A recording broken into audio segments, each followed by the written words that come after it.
The first crime against humanity, fundamental crime against humanity, committed by President Bola Ahmed Tinubu against Nigeria's humanity, it is the claim that previous governments of Nigeria were subsidizing fuel and that there will be no more fuel subsidizing for Nigerians.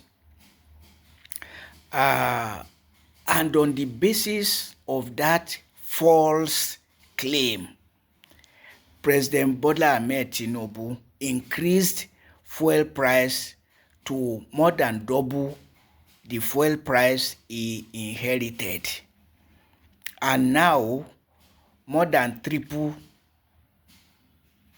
the fuel price he inherited. So since more than 2 years, rather than getting better, life has been getting worse for Nigerians.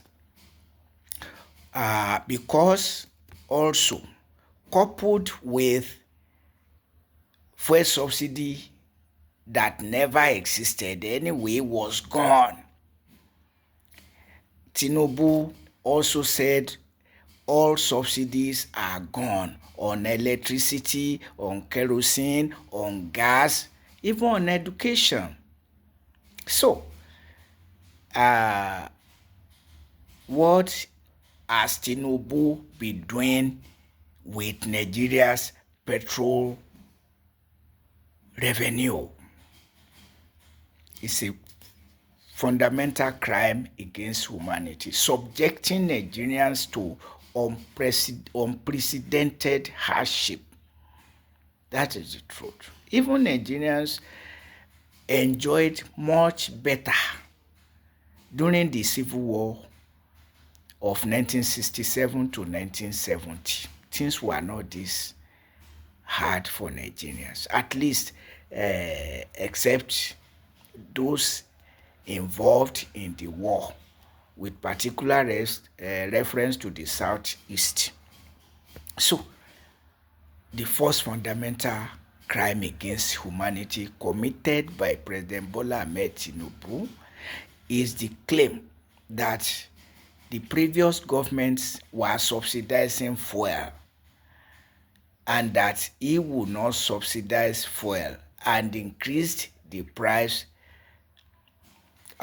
beyond the reach of most Nigerians. And also claiming to be transferring funds to indigent households while paying workers less than living wage and subjecting workers and their household to indigent households. Then, in the second instance, the second fundamental crime against humanity committed by President Bola Ahmed Tinubu is that he sought to become Nigeria's president, knowing fully well that he did not have the political will to reposition Nigeria for peace, for unity, peace, and progress, and has continued to sustain the war against the Boko Haram Muslim community, ravaging human lives and the economic resources of Nigeria since 2009 till date. So he is the fourth president of Nigeria fighting Boko Haram without being able to defeat the Boko Haram. Because in the first instance, the Boko Haram Muslim community was not a terrorist organization, but terrorism was imposed on it by Nigeria's rulers, starting with Umaru Musa Yar'Adua, 2009, died 2010, and succeeded by his vice president, Goodluck Ebele Azikiwe Jonathan, who sustained the war 4 years. Muhammadu Buhari 8 years. Bola Ahmed Tinubu since more than 2 years. So when you have no political will to stop the war, resettle the Boko Haram Muslim community to what it was under the presidency of Olusegun Obasanjo, why did you seek political power? And also the herdsmen terrorism imposed on Nigeria by your immediate predecessor, Muhammadu Buhari. You are not able to say grazing of cattle in agrarian fields is an absurdity, and so not permitted. And Tinubu has been sustaining it along with the ravaging war against the Boko Haram Muslim community. So these are the crimes against humanity committed by President Bola Ahmed Tinubu, making the economic life of Nigeria worse than he met it. Insecurities unabated. And so,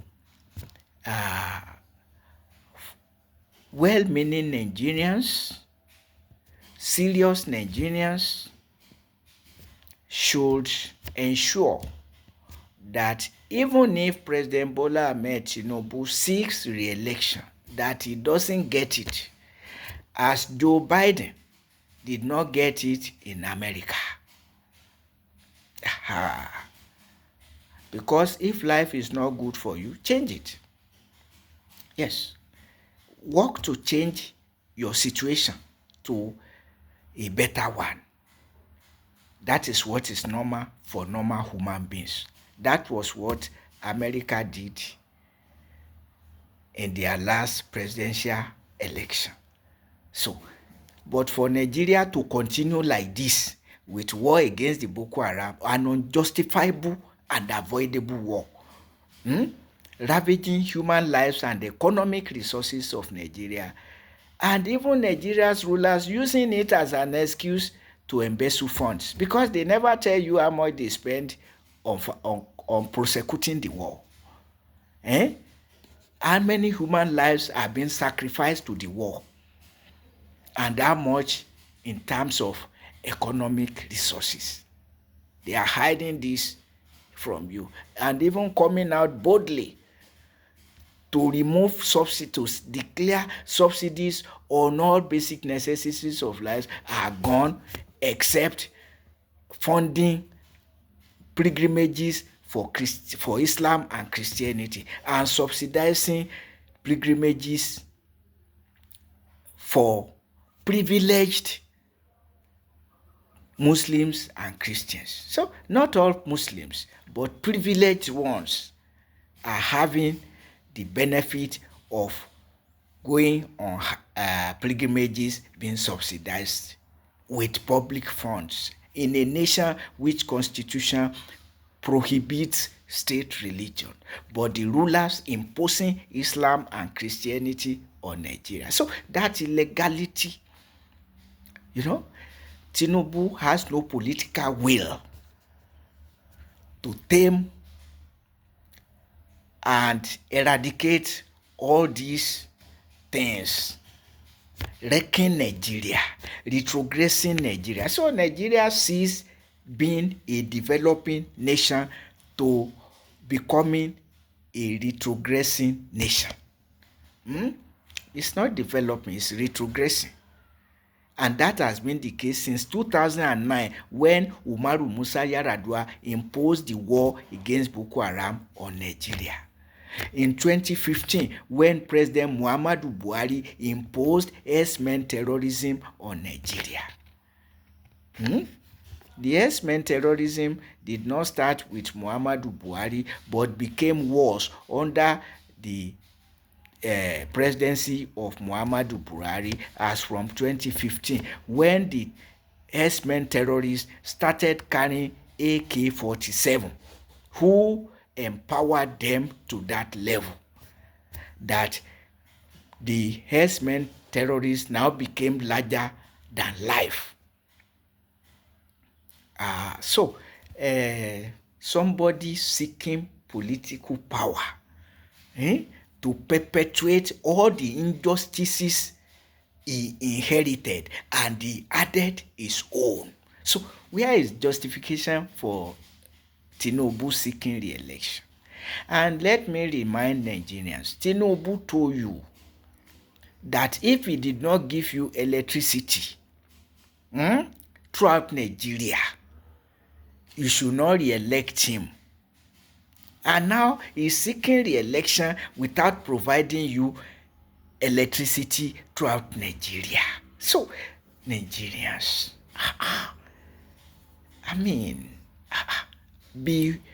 humanity includes reasoning faculty, with which humanity is endowed by God himself, the creator. But they now bring you some stories. An angel appeared to somebody, he brought a book from heaven, a virgin woman born born God, a virgin woman born God who carried away human sins. When the world is being consumed by inhumanity of human beings to human beings, including the leaders of the Academic Staff Union of Nigerian Universities, amending the constitution autocratically and extorting 2% of each ASU workers' monthly salary every month, and increasing it under another corrupt presidency of Nigeria from 2% to 3% in 2024. So, a virgin woman gave birth to God who carried away human sins. So human sins are no longer there, or what are you talking about? But all this is to say, why are Nigerians reduced to this level of, even some animals think better than many Nigerians? Is it because of Christianity and Islam, or what? Because these are religions based on unfounded myths, and God appeared to Abraham, and God said to Moses, and Jesus is God, a carpenter who became a prophet is God, and a herdsman, an animal rearer who became a prophet. God brought a book to him from heaven. Oh my God. Let us think now. We can do better than this with our lives. We were living before the birth of Jesus of Nazareth. We were living before the birth of Muhammad. I was born into a life that never heard of anybody called Jesus or Muhammad. God Almighty, thank you for my birth. The family, the extended family, the African culture, religious, political, economic. A life of live and let live. You are, therefore I am. I am, therefore you are. That was our principle. Until they came with unless you are a Christian, unless you are a Muslim. And religions imposed through crusade and jihadist wars. The whole world for Christ, the whole world for Islam. So God is dead. Is God truly dead? So that it's now Jesus and Muhammad controlling the world? Because that's what it has become. A world that we have now a God that is not complete without Jesus of Nazareth, the carpenter, and Muhammad, the animal rearer. Oh my God.